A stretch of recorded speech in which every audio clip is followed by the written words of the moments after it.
Hello and welcome to The Periphery, a new podcast from the Pulaski Institution. I'm your host, Alan Elrod. And I'm also the president and CEO of the Pulaski Institution. Pulaski is a new think tank dedicated to the connection between issues in global politics and globalization in heartland areas. That means places like the American South, Midwest, and Rust Belt, but also places like rural Australia, former East Germany, and the north of England. These are places that are frequently outside the center of contemporary political and economic power, places that often, both rightly and wrongly, feel left behind. And they're places where the kind of politics that's emerged has frequently become a kind that's opposed to foreign immigration, that's wary of international trade and integration, and in many places is skeptical about democracy and traditional institutions. We hope this podcast can offer another way of bringing the work and ideas we care about to the public. We'll be using it both to promote our own fellows and their work, as well as to invite in thought-provoking people who are working on these kinds of topics. So thanks for joining us here, whether it's your first time or you're a repeat listener, and we hope you'll keep coming back. So our guests today are Dr. Christopher Weaver and Dr. Andre Audette. Christopher is an associate professor of political science at Northeastern State University, as well as a non-resident fellow here at Pulaski. His research and teaching focus on American political behavior and identity politics. He is particularly interested in how identity and belief affect political behavior and public opinion, especially among religious groups and marginalized groups. Andre is an assistant professor of political science at Monmouth College. He researches and teaches courses about religion and politics, law, identity politics, and political behavior. So with the introductions done, I'm really thrilled to have both of you here. Thank you so much for joining. Thank you for having us. And this is Christopher, by the way, just so my voice is recognizable. Oh, yeah, that's good. And this is Andre. Hi, Andre. All right. So one of the things I wanted to kick off this discussion with, because I'm really interested in talking about the role religion plays in our kind of contemporary political landscape and vice versa, how politics is affecting religion. And certainly to a degree with right-wing politics, but obviously not exclusively so. So I thought I'd start with one of the kind of big things that emerges in the sort of contemporary research on this topic, and that the two of you have touched on in some detail in your own research, which is that there's quite a bit of push and pull in that relationship, maybe in a way that a lot of people who are not deeply familiar with it wouldn't assume, that rather than religion or religiosity simply being a driver of politics, there's actually a lot of instances where we have churches using politics and political ideology as an organizing principle for themselves. And that to me seems like an interesting set of conditions where you kind of have maybe an inversion of how a lot of Americans might traditionally casually think about this situation, where they probably just assume that really politics is just sort of naturally flowing from the religious positions, and not that the religious positions are taken as perhaps strategically as they might be. I mean, I think that's absolutely the case. I mean, I would go even further to say that on top of, perhaps the specific kinds of political goals members of the public might learn from their churches or their congregations or their sites of religious worship, the sort of classic take in sociology of religion and political science's take on religion is that many Americans learn the civic skills necessary to engage in politics in church, right? I mean, people who are interested in politics and in areas of American politics that religious groups have been quite active on might assume that the translation of religious beliefs directly into political beliefs is obvious or natural. But, lots of people have to learn those connections or learn how exactly to engage in, their local, state, national politics. Churches are ultimately an organization. And the organizational skills and features that people learn from attending, worship services once or twice or more times a week, can be generally applied to the same kind of organizations needed for politics, whether that's in the traditional party system or outside of that in, sort of mass nonpartisan organizations. I think it's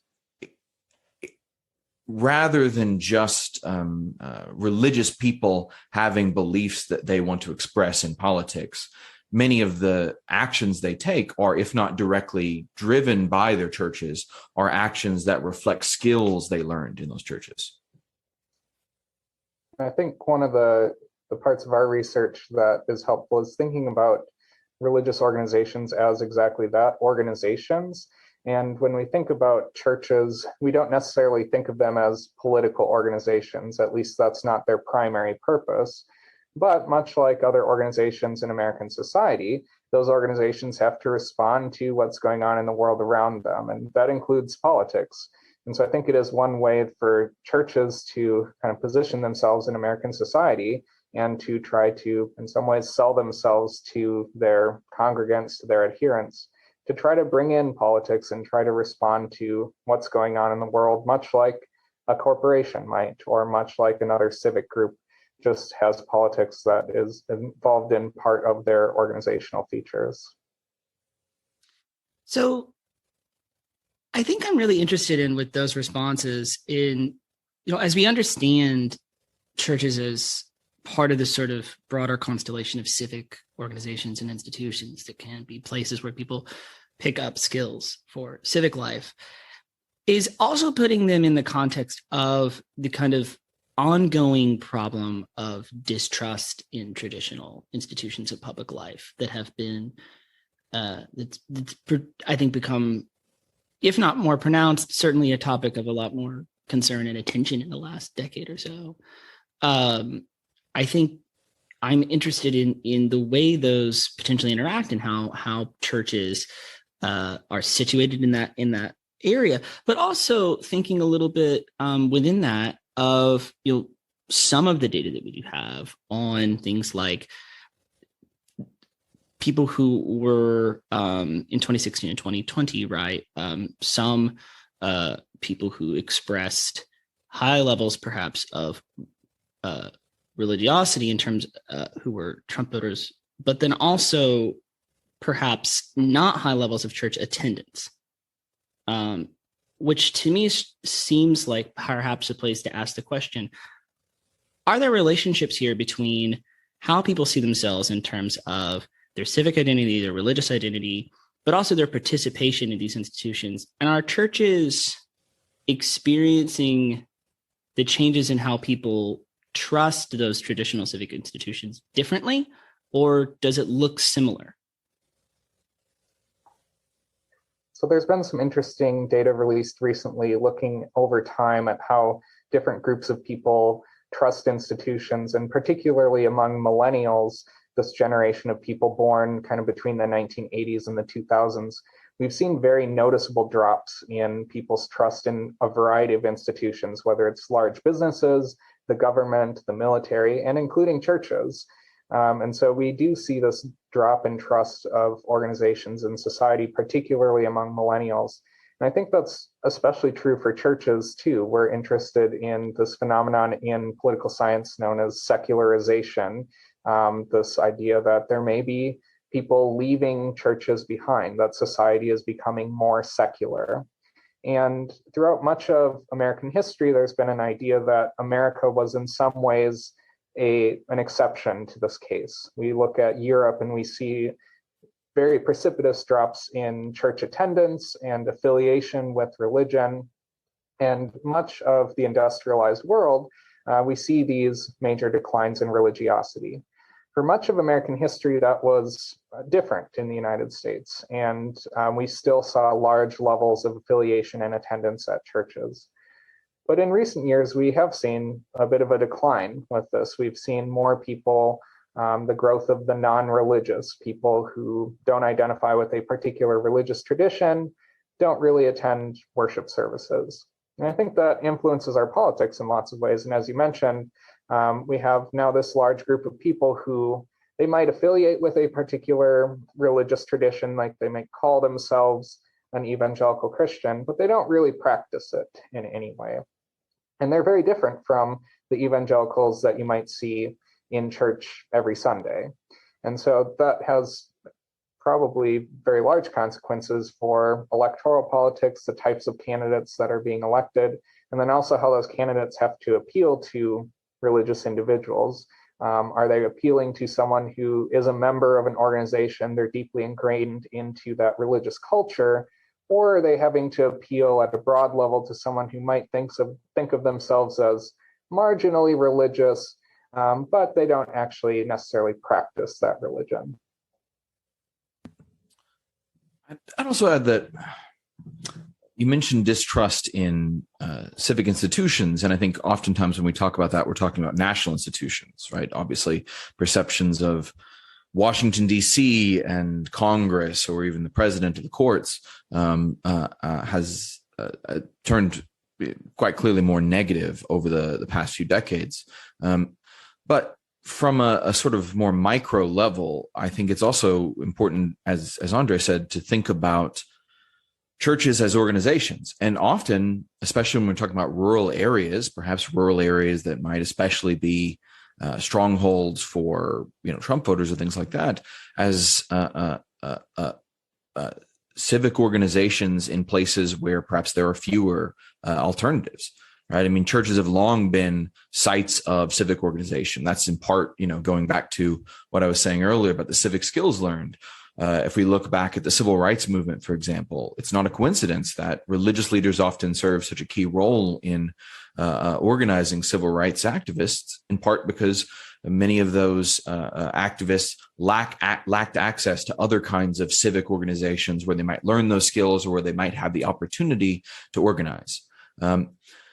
Now, that means a couple of things, right? That means that as we've seen a decline of local civic organizations, of which one might be a member, right? Places where you can go on a weekly or monthly basis to meet other people, both to socialize, right? To enjoy oneself, but also to engage in some kind of collective action, right? And learn the skills that are required for that kind of collective action. As those kinds of institutions have declined, particularly in rural areas, that has left many people with few other options, right? Churches may be one of the few civic organizations that still meets regularly and allows people that kind of experience. But it also means that if you are, as Andre mentioned, many Americans have increasingly disaffiliated with religion. But if you are religious in the sense that perhaps you identify with a religion or a Christian denomination or something like that, but your participation in a church has declined for whatever reason, whether that's declining trust or, disagreements with one's religious community, or simply, apathy or ambivalence leading one to be less willing to expend that kind of time, it means you may be more or less completely isolated, right? And while technology, particularly communications technologies, might allow you to be more involved with national organizations or national communities, they don't necessarily provide a substitute. And so when, there have been lots of examinations of potential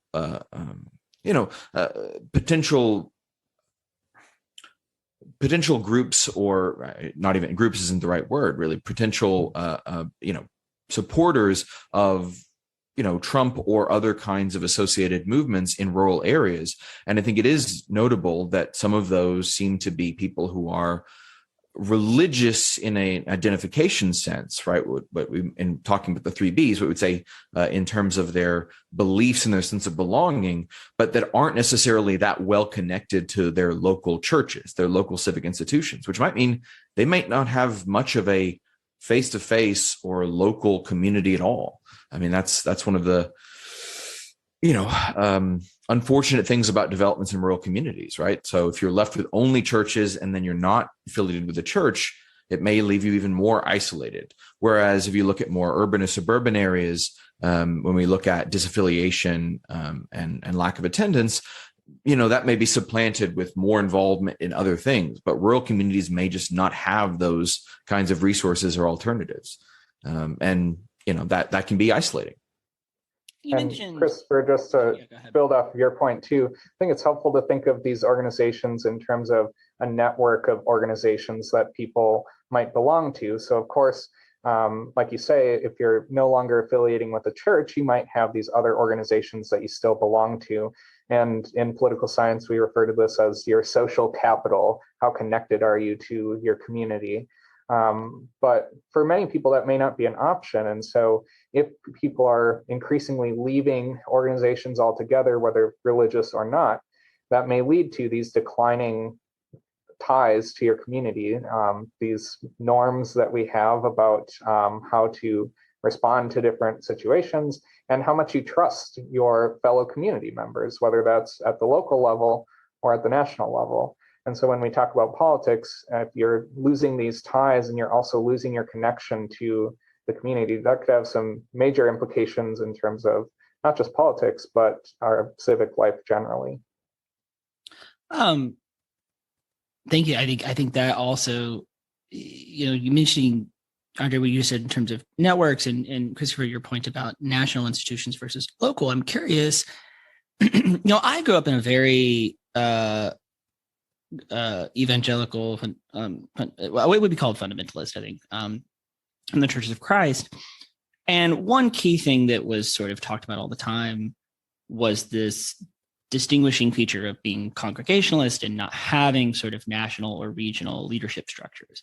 And I'm curious how or if there are any kind of differences in some of these data points between religious organizations that are very congregational in their sort of structure and ones that do have more of these kind of governing bodies, particularly along the lines of trust, or even how that may be breaking down or not breaking down.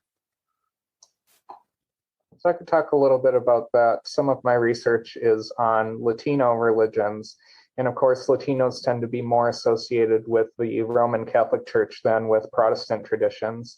And one of the findings in the political science literature has been that Latinos are less likely to develop these civic skills because they're part of a very hierarchical organization. They have fewer opportunities to participate and to develop these leadership skills in comparison to Protestant churches. Like you say, they're more decentralized. There are a lot more opportunities for local control over the church. And so that has been a finding that definitely these local congregational style churches tend to develop these skills a little bit more.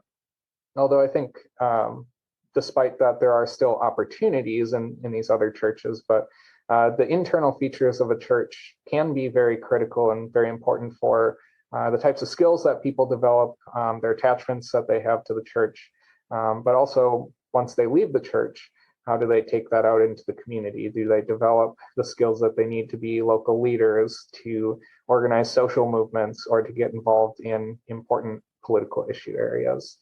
So the internal features of a church definitely seem to matter according to some of our political science literature. And to build off that, right, these sorts of features of worship style that differ not just between Catholicism, which certainly is perhaps viewed as the most hierarchical Christian denomination, but even many mainline Protestant denominations just have some of those elements of high church and a more hierarchical organization depending on the specific denomination.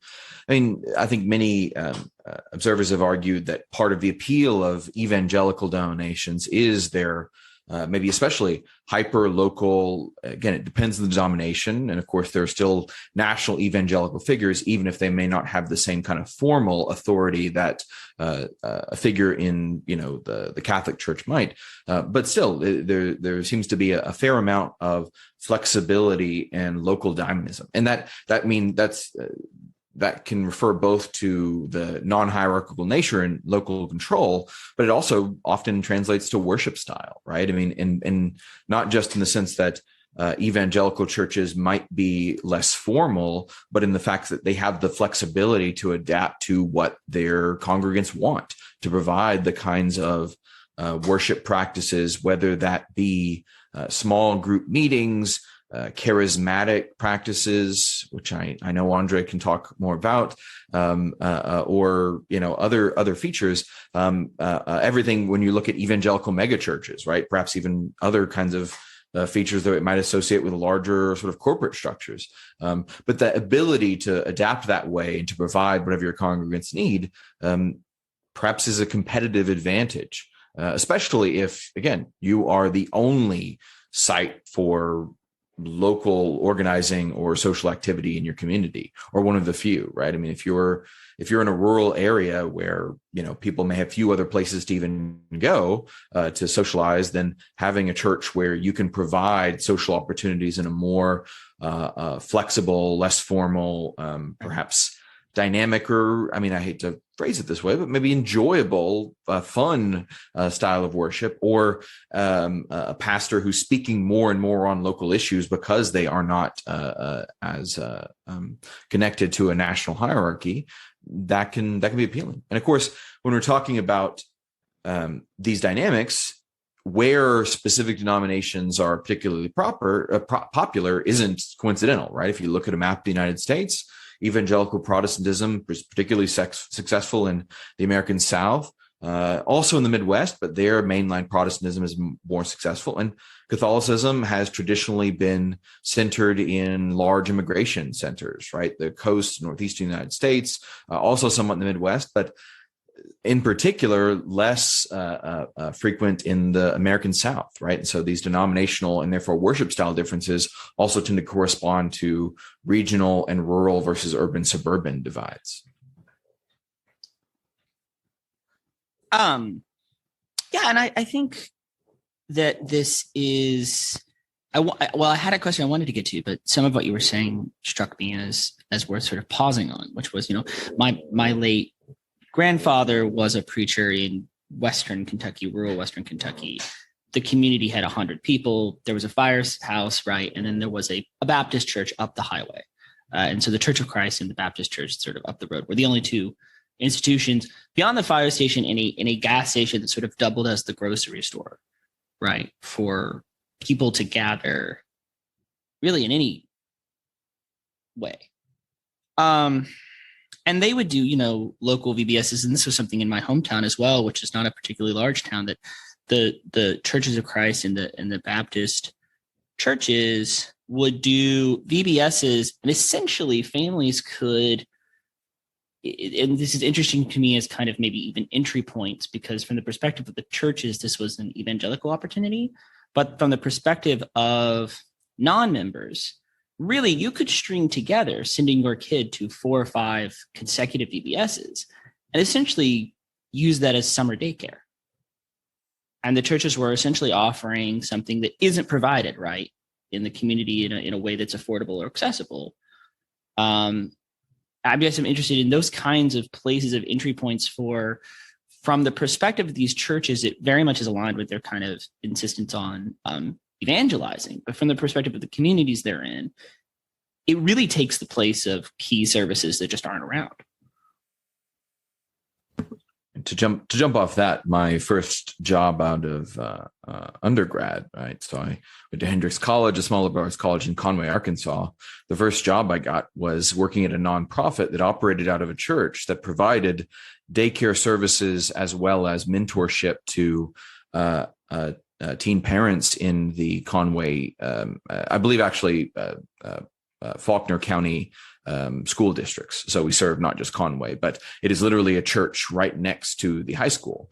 And while the nonprofit itself was not religious, to such an extent, I'm not personally religious, and many of my coworkers weren't overtly religious. The church was the location for it, in part because they were willing and able to volunteer those services. And ultimately, I think, while to your point, perhaps the church saw it as an evangelical opportunity. When you look at the nature of charitable services or other kinds of civic services in many rural communities, churches fill those gaps. Whatever their desire or purpose for doing so, from the perspective of the community, it's one of the few locations where one might go to seek food, right? If one is food insecure, perhaps the food bank or, the soup kitchen is operated out of a church or operated by the church. We may get into this about the complex nature of the government to religious organizations around the country, but one of the ways that churches often, or religious organizations often, receive federal, state, or local funds are because they provide these charitable services and benefits, right? So they aren't being provided for their religious functions, but they are essentially the intermediaries and providers of a lot of social services. And whereas there may be in an urban or suburban area alternatives to that, in a relatively rural community, there may be few others. I mean, my grandmother is part of what is the only a two-story building in her small town in Arkansas. And essentially, while there are a few other smaller evangelical churches around, it is effectively the place where most of the most active members of the community attend. It's declined as well, to going back to an earlier point in terms of membership. My grandmother laments this constantly about how few people are now attending, but it is still where the mayor, right, the city council, things like that, and where they attend, and it is sort of the center of the community to such an extent that you mentioned having a gas station in town. In Arkansas, dry counties are still quite prevalent, and when I was still a child, I think maybe even the majority of counties in Arkansas. And at one point, the local gas station, the only gas station in town, decided to offer O'Doul's, which is a non-alcoholic beer. And the church that essentially organized their members to protest the only gas station in town. And of course, the gas station then removed it because, again, there are so few other options. If the church decides something, it is effectively a governmental decision, even though the church has no formal governmental authority. This is, I assume, Andre, you have some points you want to hop in with, but I laughed there because one, I grew up in a dry county. Dry counties are an impossible thing to explain to people who are not from a state that has them, because it is wild to consider that you might drive 30 or 45 minutes to another administrative area to get alcohol. And then also, like you said, we lost, not entirely because of this. It was probably maybe at the time when I was the age it happened, my hometown was probably about 17,000 people. So it wasn't a big consumer base, but we lost a books of million in part to an organized church opposition to the fact that the magazine shelves near the cash register, a couple of them displayed magazines that members decided were too salacious and too tempting of their children, and therefore the store needed to go. And this was at the time really the only bookstore in town. I mean, granted, we were a large enough town to have a bookstore, but not to have more than one, and certainly not to have one. And Books a Million in and of itself is a little more of a kind of catch-all where they have games and other magazines and other things. We certainly weren't the kind of town that could support a Barnes and Noble or a Borders. But yeah, I mean, I assume that in all likelihood, their sales were actually just doing kind of poorly anyway. And then this was just something that helped drive that point home. But yeah, I'm familiar with church organized protest against what might otherwise be seen as relatively benign and what you would just sort of expect places to carry in terms of product. I mean, putting aside our personal views on the focus of those protests, there's something impressive, right, about the potential strength of local religious organizations to face up against, a gas station, or in your case, is Books a Million a regional chain? I mean, but still a fairly large corporation. Yeah, it's not small. I don't know where they're headquartered, but I mean, I see them all across the kind of Midwest and South. And if you look at the trajectory of Arkansas and some of these dry counties, I mean, perhaps the fact that in many cases, for example, I believe in Conway, Chili's opening and wanting I can't remember if it was Chili's or TGI Friday, but wanting a liquor license became one of the major spurs to allow the sale of alcohol in Conway, Arkansas. And so perhaps this speaks to the shifting power of corporations versus local churches. Again, putting aside whatever your personal views are on the issues at stake, it is perhaps religious organizations used to have the level of influence over their membership to, face off against a major national chain in their area with presumably more financial resources. But so this actually offers a really great jumping off point for both of you to talk about the kind of, because we're talking about protest, which is a very obviously essential tool of civic engagement in any society, right? So talk about the kind of range and variety of tools and engagement methods that are present for churches and for religious organizations in terms of how they get their members involved, and then also even how they communicate even political preferences or positions. I think that's something in the research that's interesting in terms of understanding the variety of ways that are available for that kind of engagement. So I grew up in a small town in northern Wisconsin. We had no shortage of alcohol in the town, and we didn't have church protests of alcohol, but there were. That's another Catholic evangelical distinction that I think Midwesterners and Northeasterners don't fully appreciate.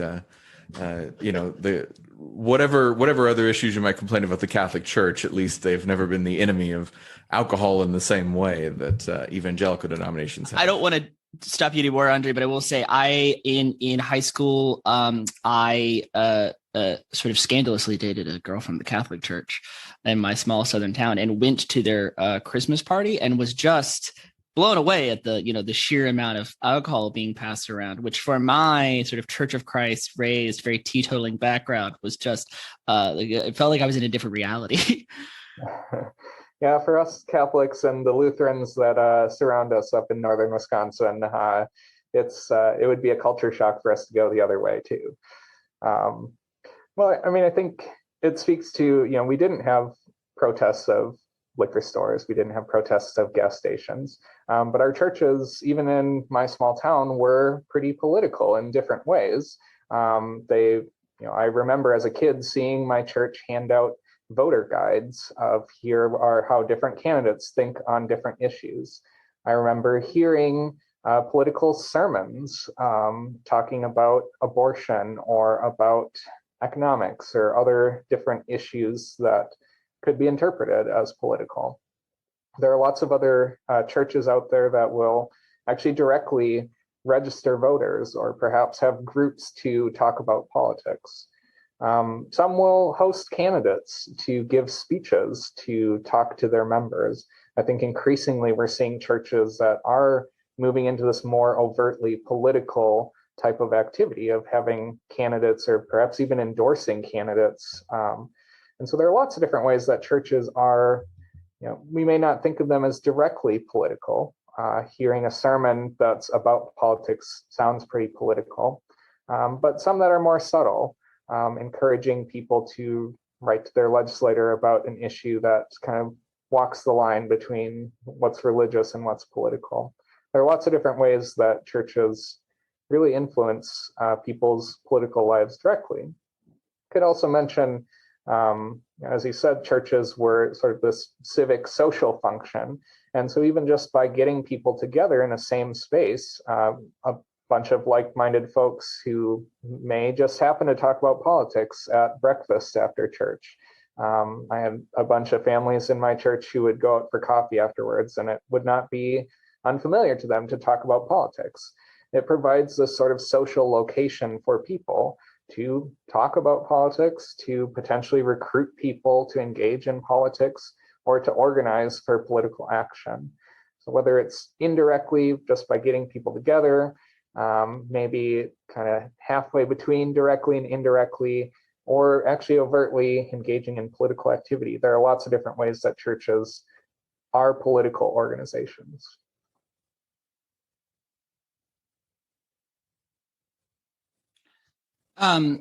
Okay, so I'd really like to take a second. We're gonna take a break real quick, and then I want to come back and talk a little bit about the sort of individual, maybe churchgoer relationship to some of these dynamics that we are discussing. Hey guys, it's Alan. Just wanted to cut in here real quick and say, first off, thanks for listening if you're back, or thanks for joining us if it's your first time, and that we are up and running the Pulaski Institution at pulaskiinstitution.org. If you go there, you can find all kinds of content that's already up in terms of pieces from our contributors and our fellows, in terms of a daily news roundup we do that I think is quite helpful, called Headlines from the Heartlands. It tries to draw attention to news that's happening in heartland areas, both in the U.S. and abroad. You can also find a tab for this podcast, The Periphery, where you can find easy links to each episode as they're uploaded. And as well, you can get this on whatever podcasting platform you prefer. We're available on Spotify, on Stitcher, on a range of other platforms. So, please go and subscribe if you're enjoying what you're hearing so far. And I'd also just encourage you to, check back in at what we're doing on the website. We're trying to get off the ground here, and we are looking to sort of put some pretty big news out, I think, in the next few months in terms of projects we're going to try to be getting done in terms of doing our first big push for funding. And if you're interested, you can find a donate button on our website as well.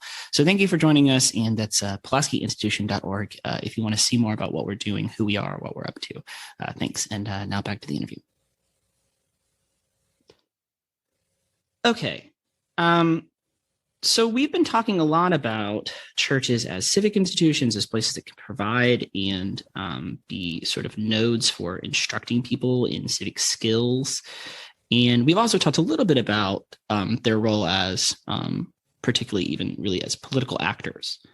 But something I'm also interested in it's in your research, and it's present through a lot of the research now on politics and religion, is the way in which the politicization within our churches is not just a function of sort of religious convention dictating political position, but also a function of what congregates themselves are trying to find. In other words, that there's essentially a kind of almost marketplace that's emerging for a lot of people in terms of selecting the church they go to, in terms of attending a church that meets what they sort of see, I think, as perhaps the correct, or at least the desirable relationship between politics and religion for them, whether that has to do with the sort of means of engagement or whether that has to do with the actual sort of political orientation of that congregation or organization itself around the issues they care about. So I'm interested in taking this in that direction in terms of the trend of churchgoers really shopping around their churches in a political way, looking for not just an opportunity for civic engagement, but an opportunity for engagement that really meets their specific political preferences.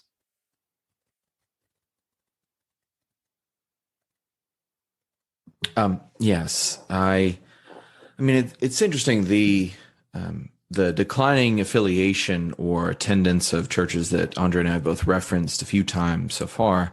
There have been lots of different explanations for that. Why, the United States was long an outlier in terms of both religious identification and attendance, and that among other industrialized democracies, secularization seemed to occur much faster. In the United States, we were more religious for longer in a way that seemed like an exception, an outlier, and still are somewhat exceptional. But secularization has certainly been on the rise. That is, more people are no longer affiliated with a religion or identifying with a religion, but also rates of religious practices have declined. And one explanation for that is that as the rise of the Christian right in American politics essentially framed American religiosity as a conservative, a form of a conservative political expression, or became to associate Christianity with conservatism of the Republican Party, more specifically in the U.S. Perhaps that drove other people who didn't want that kind of political messaging away from religion. Now, one of the ironies of that has always been that it seemed actually that evangelical Protestantism, which is most closely aligned with the Christian right, conservatism, and American politics, seemed to be the least affected by that. Mainline Protestants and their denominations seem to be the biggest losers in secularization in terms of losing overall membership, despite being far less overtly political. Now, one explanation for that is that perhaps as we've seen political polarization rise and political activity among religious groups rise, that as people felt a tension between their political views or their partisan affiliation and their religious affiliation. So, for example, a mainline Protestant who might be a Democrat, they feel a tension now as a result of that. They are more willing to give up their religious affiliation than their partisan or political affiliation, right? So in other words, that the people being driven away from the religious marketplace overall were those who were liberal and therefore saw a contradiction in their religious and political views. Our research essentially looked at the remaining church shoppers, right? So people left in the religious marketplace and why they tended to prefer the churches they did. So not just the religious denominations, traditions they did, but their specific sites of religious worship. What we found is that while politicization of religion may be shrinking the overall marketplace, among those left behind in the marketplace, still shopping around for religion, it actually has tended to be the case that religious institutions, whether those are local churches or things like that, primarily at the congregational level, churches that are more politically active in the kinds of activities Andre mentioned, right? Everything from having small groups that discuss politics to having voter guides, voter registration drives, to having maybe even more overt political messaging from the pulpit or in sermons, those actually tend to be doing better, that over a period of time tend to be actually seeing increases in membership. And that those that were less political seem to be seeing declines in membership.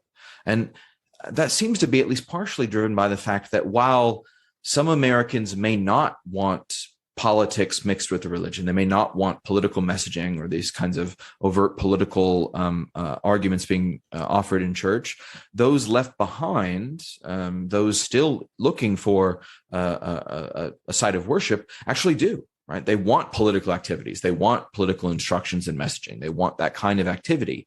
And that just like some of the other activities or services we mentioned before, those might be services that in certain communities, churches can provide and can attract membership with.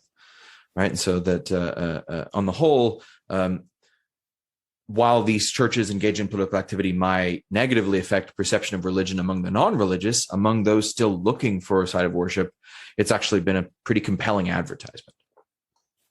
And it may seem a little uncouth to talk about comparisons of religion to a marketplace, or especially what I'm about to do, which is a comparison to a fast food organization. But the best metaphor that we came up with for our research are people who are shopping at fast food markets, at fast food restaurants. If you go to McDonald's, there was a big push for a while to try to serve healthy foods, get more salads, get more healthy options. But it turns out that people that are going to McDonald's or other fast food organizations, that's not what they're looking for. If you want those things, maybe you go to a healthier option, you go to a different type of restaurant. If you go to McDonald's or KFC or one of these other fast food restaurants, you want to double down. You go there for the food that is unhealthy but tastes good. And so we would say that we can say a similar thing about people in this political niche market. There are people who don't necessarily want politics in their religion, and so they're going to leave religion altogether. But there are some people who stick around and they shop in this religious marketplace, and they do want to double down. They want that politics in their religion. They want something to connect their religious experience to their civic life and to what's going on in the world around them.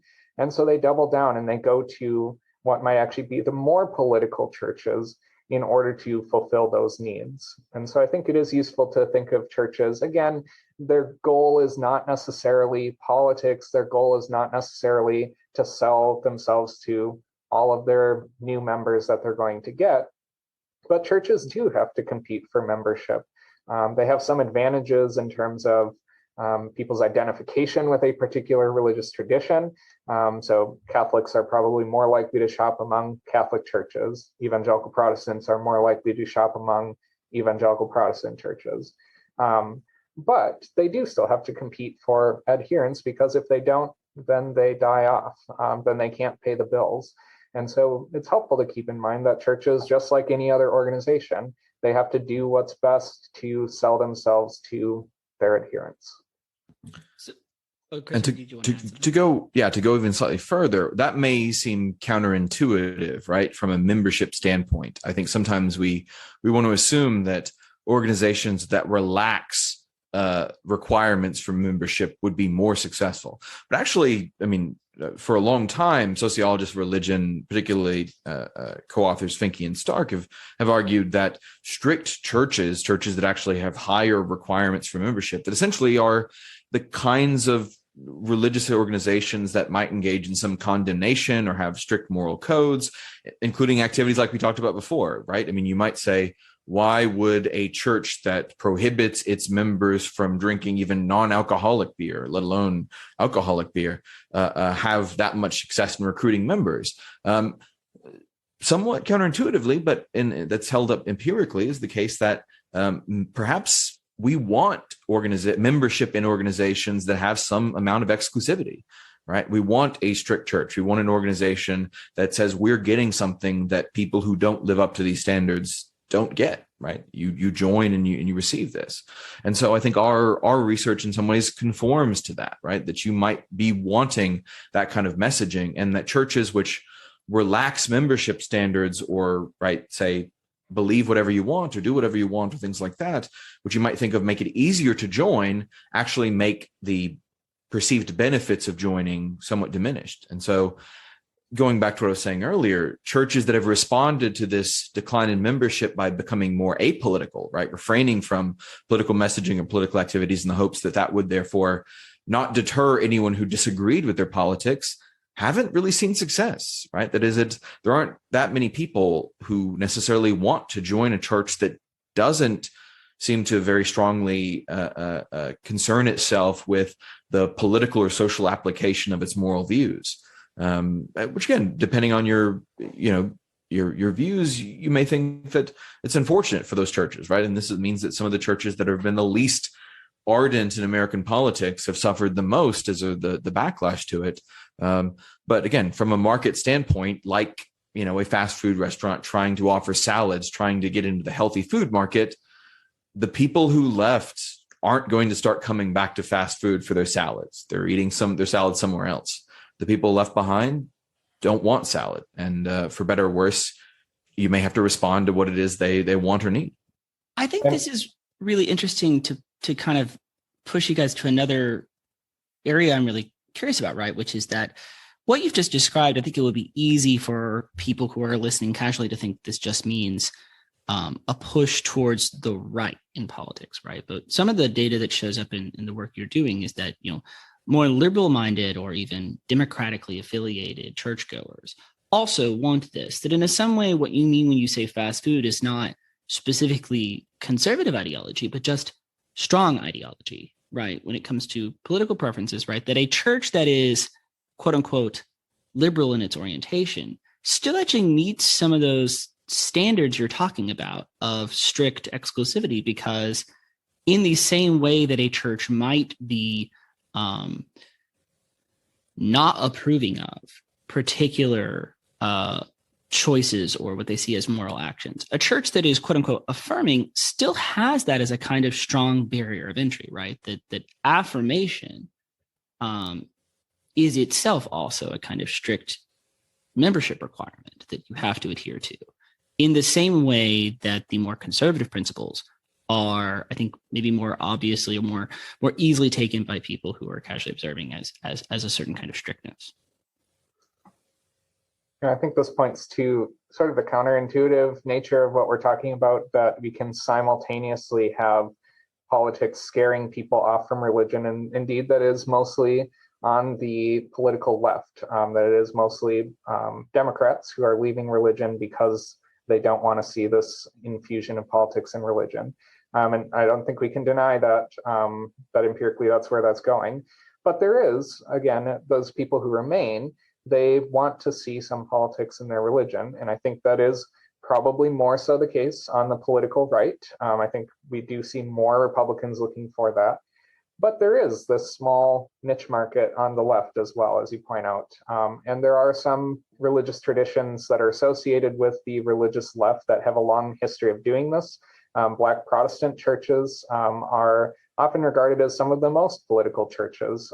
They have a long history of souls to the polls, of getting people involved in politics, registering to vote, and actually participating in the electoral process, of having political candidates come in and give religious or political messages. And so I think there is still this market on the left as well, that they might be able to turn to religion as an opportunity to carry out some of their remaining religious beliefs, but also some of their political attitudes. And so I think, exactly as you say, there are some of these barriers to entry of sorts, with a church that posts that they affirm all people regardless of sexual orientation, or a church that has a Black Lives Matter sign on their front lawn. I think we do see more and more of these churches popping up as well. And to jump off that point, I mean, it's worth noting a lot of our data is observational analysis. So looking at what churches that are currently in the marketplace are doing and what has been successful, as well as what consumers, right, meaning survey respondents largely want or seek out. But I think that, to get slightly more speculative, you mentioned, Alan, the more obvious conservative alignment of religion and politics, but not to get into theology, but I mean, there is some subjectivity in the application of any religious beliefs or values to politics. And while conservative religious organizations might have been the innovators, right, might have been the leaders in trying to apply this, although, as Andre mentioned, there's a long, rich tradition within the Black Protestant church in American politics of being a site of political organization and a supporter of at least some liberal causes, right? I mean, it hasn't always been strictly liberal positions. Yeah, I think of Moral Mondays and Reverend Barber in North Carolina, particularly, when that comes up. But I think perhaps what we speak to is that there is a potential niche that isn't being satisfied, right? That there are perhaps some Americans on the left who might be recruited into religious organizations that are more overtly leftist or political.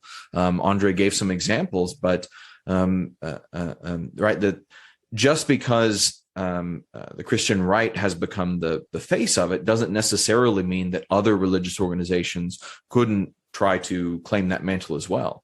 And, as we've seen political polarization rise and more demand for ideological purity, right, or to be, we talked about boycotting earlier, but I mean, this sort of notion of being parts of or supporting institutions that reflect one's values, churches can certainly be that, right? I mean, there are even in places like Oklahoma, churches which have developed a reputation for being much more left-leaning or progressive. That is not just not talking about conservative issues or opposition to abortion, but actively being accepting, having, as one of the benefits of a flexible denomination is that, right, you don't have strict requirements on who can become a pastor, who can lead a congregation, or where you can meet and things like that.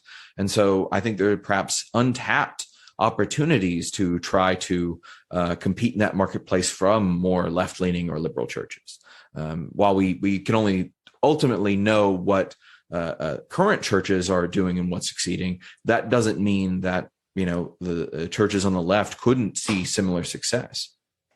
I think this has implications for churches themselves, too, if we do see this growing polarization. And I just think back to some of the churches in the rural Midwest that I've seen that become very divided on these political issues. In fact, whole denominations have had major political battles about whether to allow homosexual pastors. The Methodist Church recently just experienced some very big division in the denomination as a result of some of these political issues. And so I think as we see this play out, we probably will see some more of these internal church dynamics leading to possible separation of churches,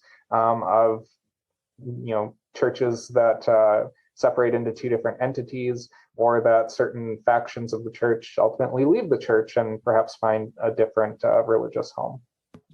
And that kind of splitting off is, I mean, the nature of American the religious marketplace in the first place, right? I mean, we talking about evangelical Protestants in the United States, many have their origin in exactly that kind of schism, as they break away. And going back to thinking Stark, this has long been the argument of why the United States has been an exception, that we have a somewhat free marketplace. And so while, someone who identifies as an evangelical Christian might say, no, my religion supports these political values, there is nothing to stop anyone else from saying, no, it supports these values. And I'm going to found a church which specifically teaches these values or the natural conclusion of what Christ taught, or what our tradition teaches.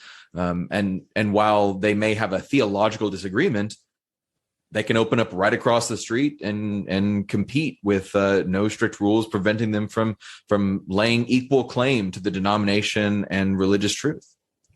So, all of that leads, I think, really well to the last thing I want to ask before we get to kind of our chatter question, which is zooming back out and just sort of putting this in the context that we sort of we're getting at early on in this conversation, of the distinction between sort of religion at the national level and then all of these kinds of choices that are available. And not only that, but the kinds of roles that churches provide at the local site, at the congregational level and in the community level.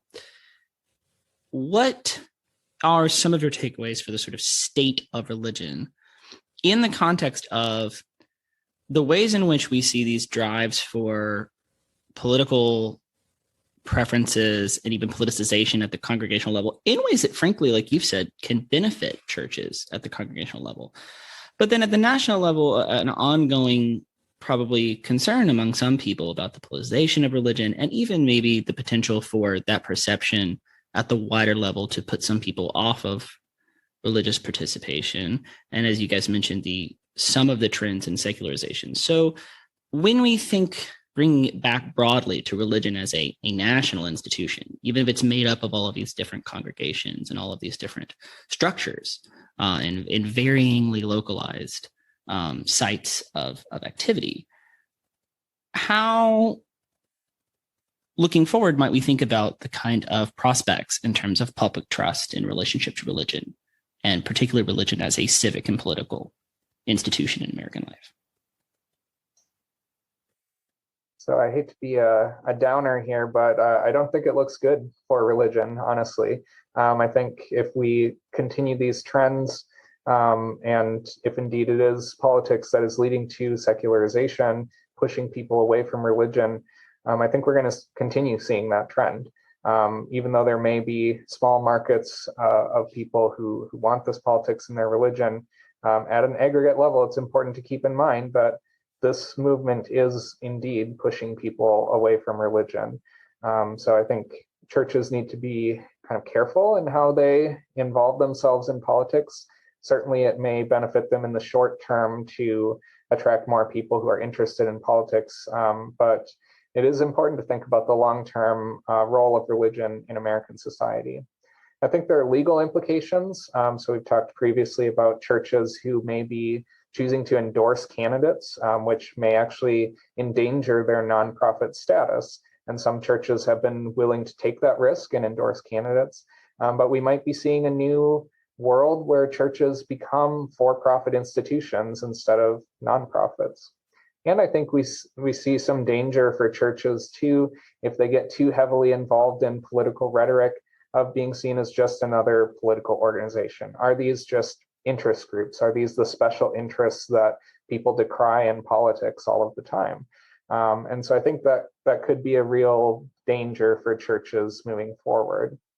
With that said, there are some churches who can do this well, and particularly churches perhaps that focus on some of the more nonpartisan elements of politics, registering voters, getting people to the polls. This is probably a little bit less controversial, and that might be a way for churches to live out their political mission and their public civic mission in a way that doesn't necessarily complicate the relationship between religion and politics as much as other more overtly religious elements might.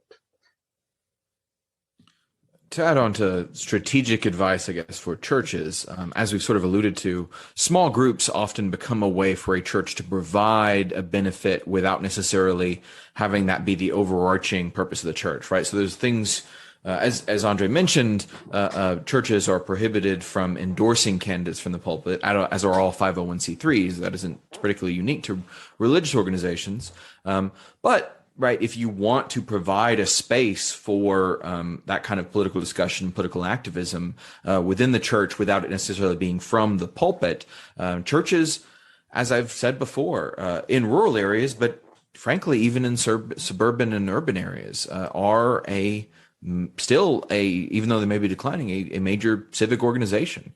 And coming back to the potential consequences of this, as I said, I am not religious, and whether or not you are religious, it is hard to not appreciate the role that religious organizations play in the civic life of so many communities. The secularization trend we've seen may only affect churches, but other kinds of civic organizations, meaning other kinds of local organizations where you go regularly to meet other people in your community and maybe learn civic skills or maybe engage in civically beneficial activities, but at the very least where you know other people from your immediate surroundings, have all been on the decline. Social capital that Andre mentioned earlier is on the decline. And I think we have already begun to see the consequences that it has for communities, both rural and urban. And regardless of your thoughts about the religious purposes of churches as civic organizations, their disappearance or secularization hasn't seemed to lead to the emergence of competing institutions in rural areas or urban areas. There may be more opportunities for local activity in an urban area, but it is still not comparable to past eras. And so if churches disappear, it doesn't necessarily mean people who once went to church will go volunteer locally or be active in their city council meetings or things like that. They may just disconnect from their immediate community altogether, which means those communities won't have any of the resources, or their members may not have the civic skills that they would have gained from those kinds of religious institutions.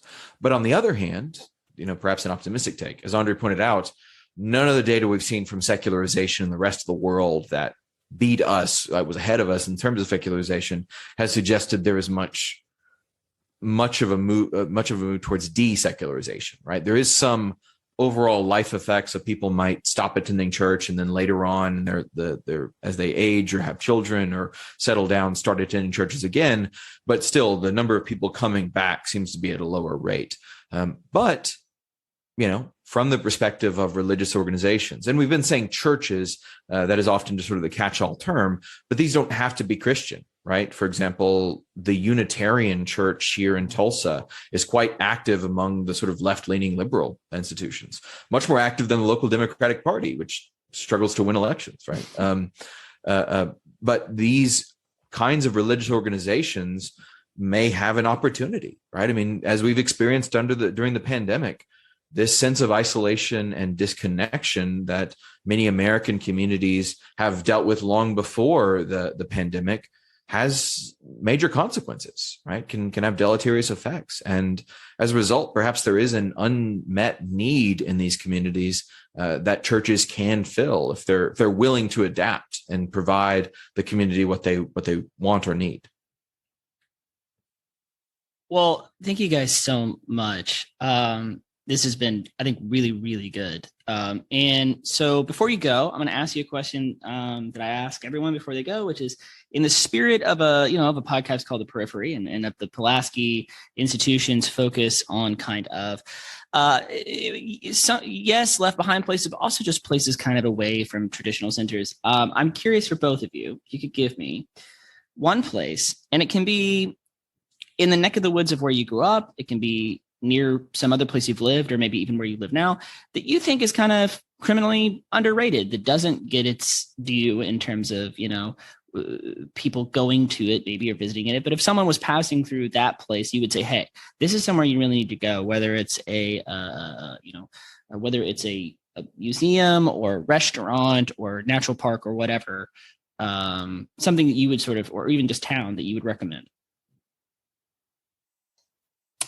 So I grew up in the small town of Rice Lake, Wisconsin, which is itself criminally underrated, I would say. But most people, when they are thinking of Mexican food, they don't necessarily think small town in northern Wisconsin. But surprisingly, some of the best Mexican food that I've had in my life can be found right there in Rice Lake, Wisconsin. So if you're looking for some good Mexican food, head up north to a small town in Wisconsin. And I'd say I grew up in Northwest Arkansas, which is somewhat known for its sort of natural beauty. It's outdoor hiking. The Ozarks are pretty well hiked. But as an alternative recommendation that's maybe a little less traveled, I'm a big fan of the Ouachita Mountains, which are further in sort of west central Arkansas and east central Oklahoma. In particular, the Eagle Rock Loop Trail, which is near Mena, Arkansas, I think is a great multi-day hike. It may not have quite the heights of western mountainous hikes, but I think it's a gorgeous terrain and highly recommend it. On the Oklahoma side, one of the lesser known, probably unknown through hikes is the Ouachita Mountain Trail. But if you don't want to commit to a major through hike, there's a nice sort of multi-day loop trail starting. It's part of the Ouachita Trail, but it also connects to the Board Stand Trail. I'm a big hiker, and I think both of those trails are worth checking out if you're looking for something further away from the Buffalo River, which tends to be the focus of a lot of Arkansas hikers and campers. And I love that. Yes, you're right. I never would have guessed Wisconsin as a great place for Mexican food, but I'll have to notch that along with all of the much more famed beer locations in there as a thing to do whenever I make it to Wisconsin. Christopher, my wife and I are moving from Conway, which is the town you mentioned a lot in here, we're still in central Arkansas, a little bit south to, we'll be in the eastern edges of the Ouachita. And I learned that they are one of only apparently 2 ranges in the U.S. that run east-west. So it's a fun geology fact, I guess. But I fully agree that those are just beautiful mountains.